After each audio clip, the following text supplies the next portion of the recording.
चलो टैप हो चुका है। कैंडल इतनी कन्विंसिंग नहीं लग रही है मेरे को। कर सकते हो गाइस, यहाँ पे सेल कर सकते हो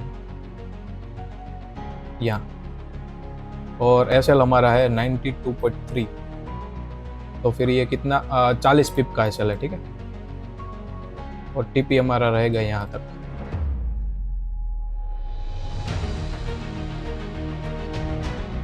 भाई पौने घंटे से चल रहा है ये ट्रेड। 78 जाएगा, हाफ लॉट बुक कर लेना, ठीक है। उसके बाद लंबा चौड़ा हम यहाँ पे प्रॉफिट बुक कर सकते हैं। 100 पिप्स डन है भाई।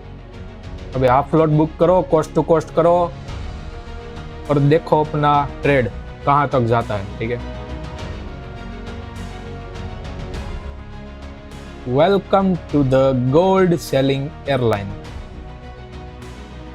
ये होता है परफेक्ट एनालिसिस गाइस, और ये होता है पेशेंस रखने का सबसे बड़ा फल, वो आपके सामने है। 200 पिप्स डन है भाई, 200 पिप्स डन। क्या क्रैश लैंड हुआ भाई गोल्ड। 300 पिप डन है भाई, 300 पिप हो चुके हैं हमारे।